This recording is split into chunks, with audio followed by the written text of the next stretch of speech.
Muppala Lakshmanarao alias Ganapati ఎక్కడ? బతికే ఉన్నాడా? తను ఇండియాలో ఉన్నాడా? లేదంటే నేపాల్‌లో ఉన్నాడా? లేకపోతే ఏదైనా విదేశాల్లో తలదాచుకున్నాడా?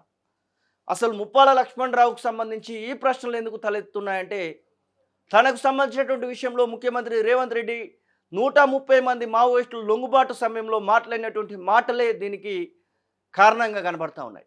ముప్పాల లక్ష్మణరావు అలియాస్ గణపతి ఎక్కడున్నాడో ఇంకా మాకు తెలియరాలేదు. కానీ తనకు సంబంధించినటువంటి ఆరోగ్య పరిస్థితి విషయంలో తిప్పరి తిరుపతి అలియాస్ దేవుజీ నన్ను కలిసినటువంటి సందర్భంలో వాకప్ చేశారు. తన యొక్క ఆరోగ్యం బాగలేదంటూ మాట్లాడినటువంటి మాటలను నేను విన్నాను. ఇక ఖచ్చితంగా గణపతి ఎక్కడున్నా లొంగిపోమ్మని చెప్పేసి నేను చెప్తున్నాను. మార్చి 31 లోపట లొంగిపోతే బాగుంటుంది. ఖచ్చితంగా వారికి సంబంధించినటువంటి ఆరోగ్య భద్రత విషయంలో, వారికి సంబంధించినటువంటి భద్రత విషయంలో నేను అస్యూరెన్స్ ఇస్తానంటూ ముఖ్యమంత్రి స్వయంగా మాట్లాడినటువంటి మాటలను కూడా మనం చూసాం. మార్చి 31 డెడ్లైన్ లోపట ఖచ్చితంగా లొంగిపోవాలంటూ నిన్న వాకప్ చేసినటువంటి సందర్భాన్ని చూస్తూ ఉన్నాం. ముఖ్యమంత్రి స్వయంగా లొంగిపోమని చెప్తున్నటువంటి సందర్భంలో గణపతికి సంబంధించినటువంటి ఈ వార్తలు మనం వింటూ ఉన్నాం. తను ఢిల్లీలో లొంగిపోయాడని, తను కేంద్ర హోంశాఖ చేతిలో ఉన్నాడని ఇట్లాంటి వార్తలను కూడా చూసాం. మరొక వైపు నిన్న ముఖ్యమంత్రి రేవంత్ రెడ్డి సమక్షంలో తన యొక్క లొంగుబాటును చూపిస్తారని వార్తలు చూసాం. కానీ దానికి సంబంధించినవి ఏవి కూడా ఊహాగానాలుగానే మిగిలాయి. ఎక్కడ కూడా లొంగుబాటుకు సంబంధించినటువంటి ప్రస్తావన కూడా కనబడలేదు. ఇక ముప్పాల లక్ష్మణరావుకు సంబంధించినటువంటి విషయంలో ఇప్పటికి కూడా పలు రకాలైనటువంటి కేసులు ఉన్నాయి. తనకి 75 సంవత్సరాల పైచిలకు వయసు ఉంది. తను లొంగిపోవాల్సిందే అంటూ ముఖ్యమంత్రి వాకప్ చేస్తున్నటువంటి పరిస్థితి. మరొక వైపు అమిత్ షా ఎదుట తను లొంగిపోతాడని, తను ఆల్రెడీ పోలీసుల అదుపులో ఉన్నాడని, లొంగిపోవాలని పోలీసులు ఫోర్స్ చేస్తున్నట్టుగా కూడా కొన్ని వార్తలు వస్తూ ఉన్నాయి.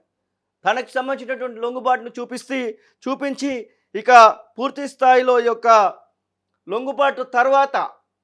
లొంగుబాటు తర్వాత మావోయిస్టులకు సంబంధించినటువంటి విషయంలో చేస్తున్నటువంటి ఆపరేషన్ కగారు పూర్తయినట్టుగా చెప్తూనే మావోయిజం అనేది తెలంగాణలో అలాగే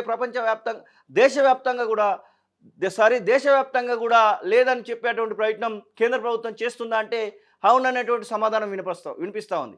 గణపతి అరెస్టు చూపించి ఈ యొక్క మాటలకు అవకాశం ఉంది అనేటువంటి సందర్భాన్ని కూడా మనం చూస్తూ ఉన్నాం. కేంద్ర హోంశాఖ మంత్రి ప్రకటన గణపతి లొంగుబాటును చూపించిన తర్వాత ఇక ఆపరేషన్ కగారు ముగిసింది. దాంతోపాటుగా దేశంలో మావోయిజం పూర్తిగా అంతమైంది అని చెప్పేసి అవకాశం కూడా కనబడతా ఉంది. ఇక ఇదే అంశంపైన మనతో మాట్లాడడానికి మా ప్రతినిధి శ్రీశైలం ఫోన్ లైన్లో అందుబాటులో ఉన్నాడు. శ్రీశైలం, గణపతికి సంబంధించినటువంటి వార్తలు చూస్తూ ఉన్నాం. నిన్న ముఖ్యమంత్రి మాట్లాడినటువంటి మాటలు కూడా విన్నాం. అసలు గణపతి లొంగిపోయాడా అంటే మీ దగ్గర ఉన్నటువంటి సమాచారం ఏంటి? ఎగ్జాక్ట్లీ మూసం, దేశవ్యాప్తంగా జరుగుతున్నటువంటి చర్చ గణపతి ఎక్కడ, గణపతి ఏం చేస్తున్నాడు, గణపతి ఆరోగ్య పరిస్థితి రైట్ నౌ ఇదే అంశం మీద డిస్కషన్ జరుగుతోంది. ఇప్పటికే దేశవ్యాప్తంగా 2026 మార్చ్ 31 నాటికి మావోయిస్టు రహిత భారత్ గా మార్చడమే మా లక్ష్యం అంటూ ఇక ఎర్ర సైన్యంపై కేంద్ర ప్రభుత్వం నిఘా పెట్టింది. నిఘా పెట్టడమే కాదు, ఒక అడుగు ముందుకు వేసి దండకారణంలో చల్లడ పడుతూ ఎక్కడికక్కడ ఎన్కౌంటర్ జరిపినటువంటి సంగతులు మనం చూసాం. సో లొంగిపోవాలంటూ చెప్పినటువంటి సందర్భాలు మనం చూసాం. సో ఇక మావోయిస్టు పార్టీ చివరి దశలో ఉన్నట్టు చర్చ జరుగుతుంది. సో వాస్తవం అనిపిస్తుంది. ఇప్పటికే అగ్ర నాయకులు అంటారు, దేవ్జీ లాంటి వాళ్ళు, మల్లా రాజిరెడ్డి లాంటి వాళ్ళు, చంద్రన్న మనోజ్ లాంటి చాలా మంది అగ్ర నాయకులంతా కూడా ఒక్కొక్కరుగా లొంగిపోతా ఉన్నారు. రీసెంట్ గా నిన్న తెలంగాణ రాష్ట్ర ప్రభుత్వం ముందు, ముఖ్యమంత్రి ముందు దాదాపు 130 మంది ఆయుధాలతో అగ్రనేతలంతా కూడా లొంగిపోయారు. ఆ లొంగుబాటులో కీలకంగా దేవ్జీ లాంటి, మల్లా రాజిరెడ్డి లాంటి వాళ్ళ పాత్ర కూడా ఉన్నట్టు తెలుస్తోంది. సో ఇక నెక్స్ట్ ఎవరంటే గణపతి పేరు వినిపిస్తుంది. అగ్రనేతలంతా లొంగిపోతా ఉన్నారు. మరి గణపతి ఎక్కడున్నాడు? గణపతి దాదాపు 70 నుంచి 80 ఏళ్ల వయసు ఉండొచ్చు గణపతికి. సో మావోయిస్టు పార్టీలో కీలకమైనటువంటి నేత, చాలా కాలంగా మావోయిస్ట్ గా ఆయన అడవుల్లో ఆయన గన్ను పట్టుకొని ప్రజల పక్షాన్ని నిలబడినటువంటి వ్యక్తి. సో అటువంటి గణపతి ఎక్కడున్నారనే చర్చ జరుగుతుంది. రీసెంట్ గా గణపతి కొడుకు అమెరికా నుంచి ఒక ఆడియో కాల్ లీక్ అయింది. ఆ ఆడియో కాల్ లో కూడా నాన్న ఎక్కడున్నా రావాలంటూ ఒక సమాచారం ఏదైతే ఉందో, ఈ సమాచారం మరి ఎవరు ఇప్పించారు? గణపతి కుమారుడి చేత కేంద్ర ప్రభుత్వం ఏమైనా పిలుపుగా వినిపించిందా? గతంలో మనం హిడ్మా లాంటి ఎన్కౌంటర్ కంటే ముందు చూసాం. హిడ్మా తల్లితో అక్కడటువంటి ఏదైతే మహారాష్ట్రకు సంబంధించినటువంటి స్థానికంగా ఉన్నటువంటి ప్రజాప్రతినిధులు హిడ్మా తల్లితో గతంలో మాట్లాడే ప్రయత్నం చేశారు. సో హిడ్మా తల్లి దగ్గరికి వెళ్ళినటువంటి పరామర్శించిన పరిస్థితి మనం చూసాము. హిడ్మా లొంగిపోవాలి అన్నటువంటి చర్చ చేసినటువంటి సందర్భాలు చూసాం. సో ఇప్పుడు గణపతి విషయంలో కూడా గణపతి కుమారి ఆడియో బయటికి రావడం, అసలు ఏం జరుగుతుంది, గణపతి నిజంగా లొంగిపోబోతున్నాడా, గణపతి ఆరోగ్యంగానే ఉన్నాడా అనేటువంటి మిలియన్స్ ఆఫ్ క్వశ్చన్స్ ఇప్పుడు లెఫ్ట్ పార్టీలోను ఇటు మావోయిస్ట్ పార్టీకి సంబంధించినటువంటి అభిమానులను తలెత్తినటువంటి పరిస్థితి మనకు కనిపిస్తుంది మూసం. బట్ మనకు ఇంటర్నల్ గా జరుగుతున్నటువంటి చర్చ ఇన్ఫర్మేషన్ అయితే గణపతి అమిత్ షా కేంద్ర హోంశాఖ మంత్రి అమిత్ షా ఆధ్వర్యంలో లొంగిపోయే అవకాశం ఉంది. ఇప్పటికే ఇంటెలిజెన్స్ ఆ గణపతి జాడను కనిపెట్టింది. ఇంటెలిజెన్స్ ఆధ్వర్యంలోనే గణపతి ఉండేటువంటి అవకాశం ఉందని ఒక చర్చ అయితే జరుగుతుంది.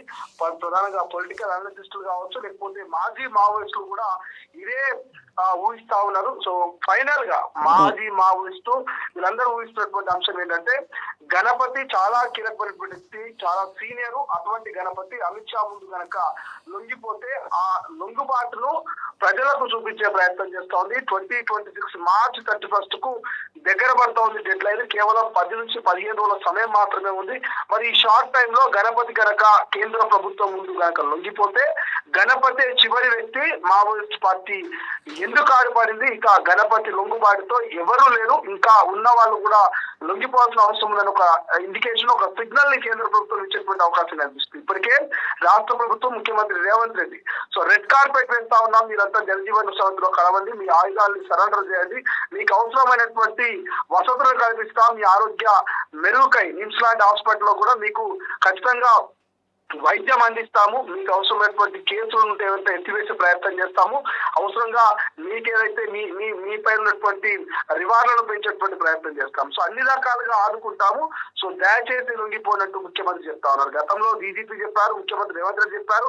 తాజాగా నిన్న జరిగినటువంటి లొంగుబాట్ల నేపథ్యంలో కూడా మిగిలిన గణపతి లాంటి ఇంకా సీనియర్ లెవెల్ వాళ్ళకు కూడా ఇక్కడ నుంచి తెలంగాణ వేదికగా యావత్ భారత్ లో ఉన్నటువంటి మావోయిస్టులందరూ కూడా లొంగిపోవాలి. సో తెలంగాణ ఒక వేదికగా మేము మార్చాము, ఎటువంటి ఎన్కౌంటర్లు ఎటువంటి ఇబ్బందికరమైనటువంటి వాతావరణాన్ని క్రియేట్ చేయట్లేదు. స్వచ్ఛందంగా మీరు ఖచ్చితంగా పోలీసులు కన్సల్ట్ అయ్యి మీ ఆయుధాలతో లొంగిపోతే బాగుంటుంది. జలజీవన సమితిలో కలిసి ప్రజాక్షేత్రంలో మీరు ఫైట్ చేసే ప్రయత్నం చేయండి, ప్రజాస్వామ్యంలో అడుగుపెట్టే ప్రయత్నం చేయండి అన్నట్టుగా ముఖ్యమంత్రి మాట్లాడిన మాటలు ఏవైతున్నాయో అవి దేశవ్యాప్తంగా రాష్ట్ర వ్యాప్తంగా చర్చనీయాంశంగా మారాయి అంశం. సో ప్రస్తుతం ఇప్పుడు గణపతి వైపు అందరి చూపు, బట్ గణపతి ఎప్పుడు ఎలా లొంగిపోతారనేది మాత్రం ఇంకా తేలలేదు. బట్ దాని మీద మాత్రం చాలా చర్చ జరుగుతుంది. బట్ రీసెంట్ గా ఆయన నేపాల్లో ఉన్నారు, అక్కడ తలదాచుకున్నారు, అక్కడ ఆరోగ్యం మెరుగుపరుచుకున్నారంటూ కొన్ని వార్తా కథనాలు వచ్చాయి. లేదు ఆయన ఇతర దేశాల్లో ఉన్నారు ఇంకొంతమంది అన్నారు, లేదు ఆయన అండర్ గ్రౌండ్ లో ఉన్నారని కొంతమంది చెప్పారు, ఇంకొంతమంది పోలీసుల సమక్షంలో ఉన్నారు, ఇంటెలిజెన్స్ ఆధ్వర్యంలోనే ఉన్నారు.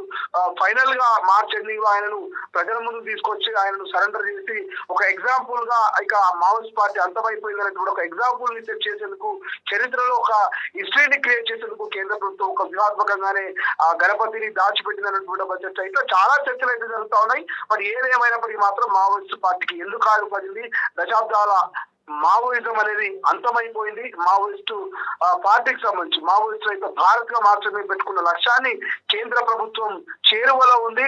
ఆ విషయంలో సక్సెస్ అయిందని ఒక చర్చ మాత్రం బలంగా నడుస్తుంది. Musham thank you Srisailam. ఇది ప్రస్తుతం ఉన్నటువంటి పరిస్థితి. ఇక ముప్పాల లక్ష్మణరావు గణపతి అలియాస్ గణపతి కొడుకు అమెరికా నుంచి ఒక ఆడియో రిలీజ్ చేయడం జరిగింది. దానిలో ప్రధానంగా లొంగిపో నాన్న అంటూ తను మాట్లాడినటువంటి మాటలు కూడా మనం చూస్తూ ఉన్నాం. చూడాలి మరి ఈ 10 రోజుల్లో వ్యవధిలోనైనా ముప్పాల లక్ష్మణరావు అలియాస్ గణపతికి సంబంధించినటువంటి లొంగుబాటును చూపిస్తారా, గణపతి లొంగుబాటుతో మావోయిజం అంతం పైన ఒక ప్రకటన ఉండబోతుందా? ఈ ప్రశ్నలన్నింటికి కూడా సమాధానం కొద్ది రోజులు వెయిట్ చేయాల్సిందే. అసలైన తొలి వెలుగు. ఫాలో వాట్సాప్ @తొలి వెలుగు official.